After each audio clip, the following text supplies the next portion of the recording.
Welcome to our continuing series, Interviews with Disciples and Devotees. And today again, we have Shyam Kumari with us.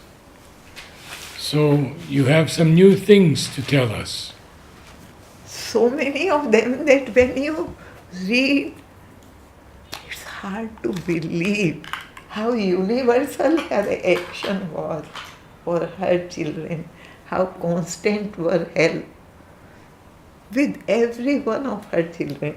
Here I will just renew my memory a bit. In July 67, a disciple, devotee, young devotee, in July his father suddenly died, leaving behind 7 children, and 4 of them is still in school. So the family was totally devastated. They informed the mother. Anyway, the father wanted this son, who was the eldest, to be in the school, to be a doctor. So he enrolled in a medical college after his death. But there, it was a co-education institute, and poor B, let us call him B, he had never studied with girls, and in his class there were 13 girls, medical college, and 2 boys. So they felt very uncomfortable with 13 girls around. And when they did dissections of cadavers in the lab, the other boy, whose family was they were devotees, he started telling stories about mother and Shyam to be. They would dissect cadavers and talk about mother and Shyam. In such strange circumstances, B learnt about mother and Shyam. Then further something terrible happened.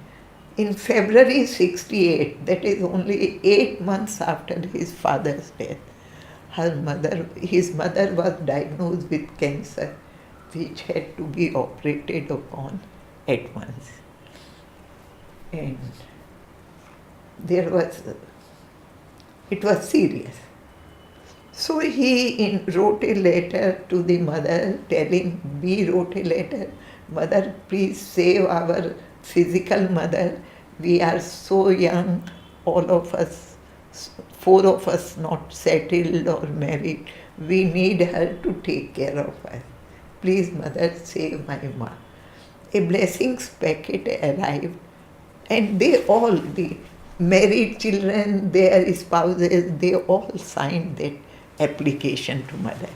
And the blessings came before the surgery, before the operation. So when she was wheeled in the operation theatre, B had been looking after her for many nights. So he went to sleep outside the operation theatre in the nearby room. And there he had a dream in which he saw his mother being operated upon and Divine Mother standing nearby and watching the operation. It was a dream. Anyway, he woke up and came and stood outside. 2 of his cousins were doctors, and they went in the operation theatre with the doctor. So one of the doctor cousins came out and she told him, "You see, while the operation was being carried on, suddenly her heart beats and pulse stopped. She was dead. And they wanted the operation to stop. Why complete it when she's dead?" But the chief surgeon, and the drip was still continuing. It's a decision 4-5 minutes. So the chief surgeon said, "No, I will complete the operation." And then the pulse came back. And he finished the operation, and this cousin doctor came out and told all this. And she had a feeling that mother was standing near her. So when she recovered fully, she came here for mother's darshan. And when she went to the mother, mother laughed merrily as if she were an old friend. Doctor said she will live 10 more years. After that, she lived 21 years and she survived a major heart attack. And at the age of 76, she passed away quietly. How mother and all her children are studied here and are connected with the ashram. Another recovery on deathbed. A devotee who was a class 1 officer. He became ill and best doctors were called. But one night they said, this is the last injection, nothing more can be done. They came out and told the family, if he is alive in the morning, we can't do anything. Then a doctor from Calcutta will have to be called. The man was conscious. He told his wife, put a tulsi leaf and Ganges water in my mouth, which is given to people who are going to die, and then you give me the photographs of mother and Sri Aurobindo and put them in my on my chest. And then he told his wife, it was 3 a.m., that you close the door, open at 6. And he kept repeating, Om Mira Arvindaya Namah. Om Mira Arvindaya Namah. Looking at the photographs on his chest, he kept 2 hours. 6 o'clock, his wife, as per his instructions, opened the door. He was totally cured.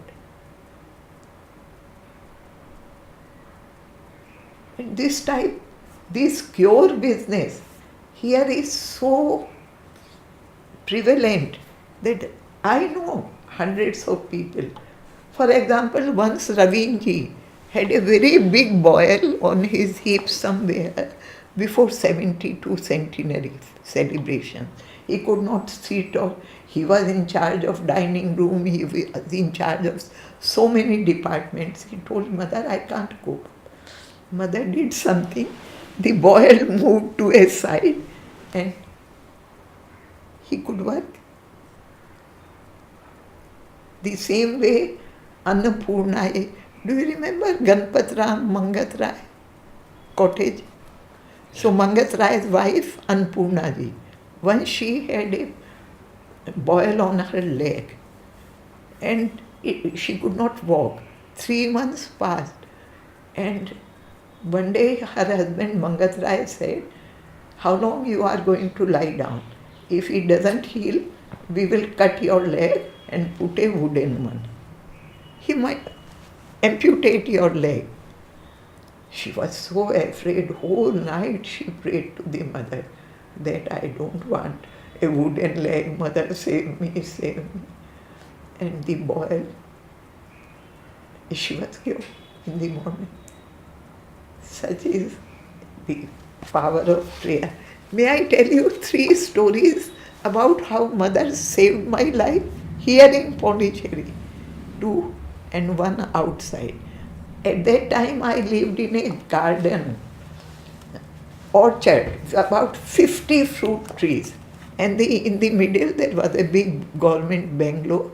My erstwhile husband was a government officer. A huge trees, 500 mangoes, beautiful mangoes every day. And many snakes in that garden. In one small room I had converted into puja room, and I had put there mother's and Sri Aurobindo's photographs and spread a small Kashmiri rug which I got in Srinagar. And in the evening when it is dark, I used to love darkness. So I would not switch on the lights and go there and sit on the rug, Kashmir rug, and meditate or pray to the mother. And one day, just something made me, I heard a voice or what, switch on the light. I switch on the light and a big python was curled on the very space where I would have sat. And then I called the servants and it was killed and the rug had the stain forever. Again, twice here it happened. One night I have my bedroom on the first floor and bathroom on the ground floor. So I came down at night, and as was my practice, I never switched on the light. Light went to the toilet in the dark, went back after urination. That day, as I opened the door, I heard distinctly, switch on the lights, there is a snake or a scorpion inside. I heard very clearly. I switched on the light and a big scorpion with his tail poised was waiting there. I would have stepped on him. I killed it and was safe. Second time, it was a rainy day. I had been to school and some straw pieces during when you walk through water, they stick to your chappal. So when I went to come out for the afternoon class or to go to dining room, I saw some creamish color, what seemed to be straw pieces, is sticking to my chappal where my toes would be. I was a very active person and something made me stop.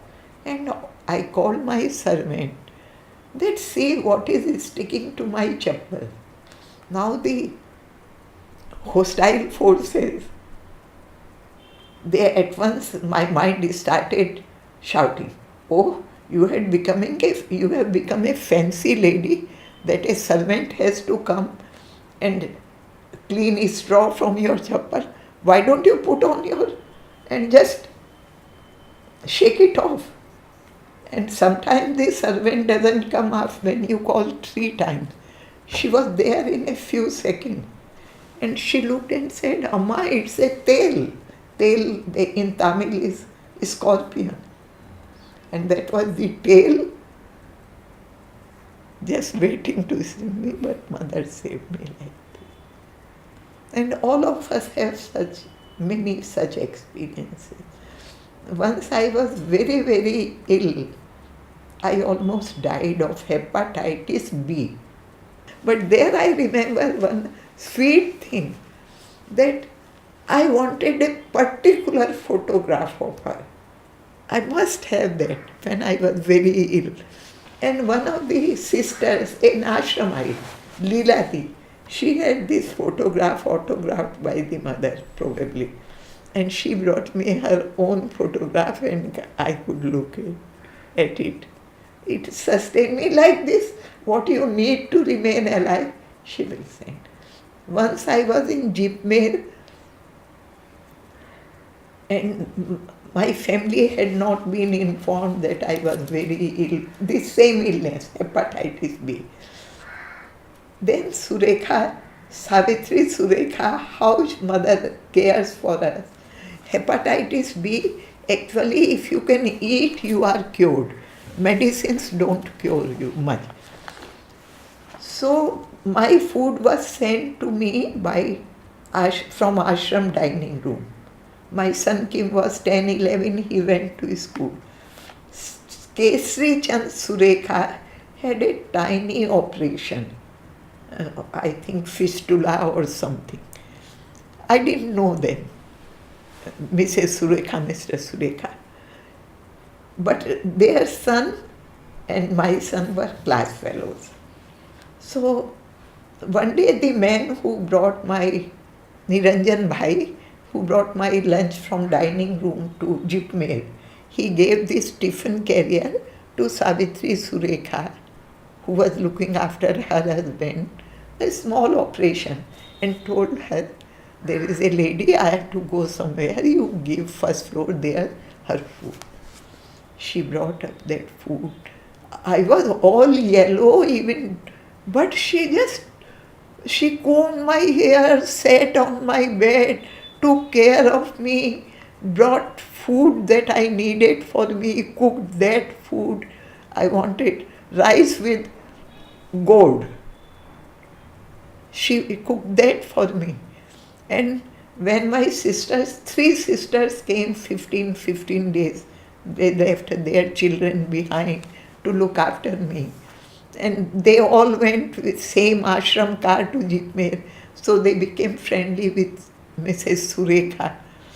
And after they went away, for 1 more month, she cooked food for me.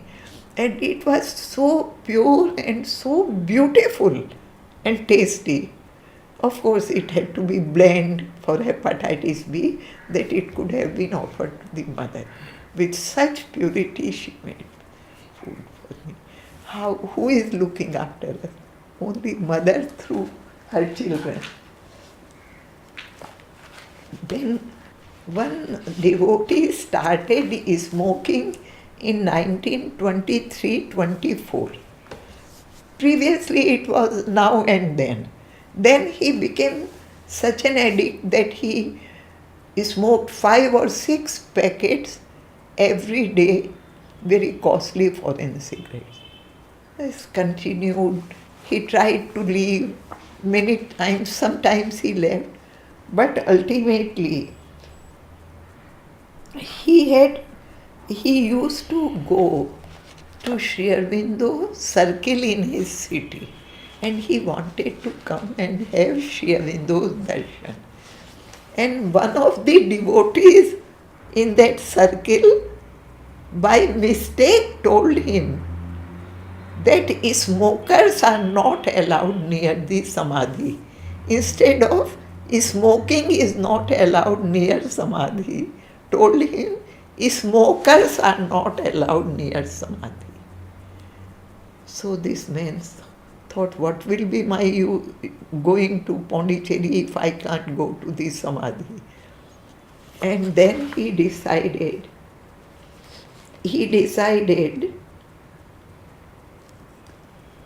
that 10 days he prayed. 11 days he thought, I will smoke as many cigarettes as I can today. And from tomorrow I won't smoke a cigarette. And he prayed to Mother and Sri Aurobindo that I am giving up smoking today, please help me. And wonder of wonders, in the morning he had no desire to smoke. And since then he never smoked, and only then he came to realize that sadhak had made a mistake. It's not that smokers are not allowed near the samadhi. It was smoking is not allowed in the ashram. Thus he was saved from this habit. A man came to a devotee's house, and he was an elderly man, and he told the devotees all his troubles just to relieve himself. And one day he told that he was a widower, his only daughter was married, that she has come back from her husband's house. He had tortured her so much that it was impossible for her to remain there. Then this man's wife, they were Hindi speaking, she gave a Hindi translation of essays of Gita to that daughter and told her that you read this and pray to a small portion, not whole essay. The girl read the whole thing in a day, and she fell in love with the book, and she started praying to Mother and Sri Aurobindo. And one day suddenly, after a few days, her husband turned up at their house, and he came and took off his cap and put it. They were very much afraid that what further mischief he will do, the father and daughter. But he took off his cap and put it at the feet of his father-in-law and said, "Father, please excuse me, I have been a brute, I have committed this mistake." And then he put his cap at his wife's feet and asked her pardon. They were astonished. They asked, "How come this change?" And he said, "In a dream I saw a European lady. She was not very young. She came and said that you have misbehaved very badly, your wife, and you should ask her pardon." And he came and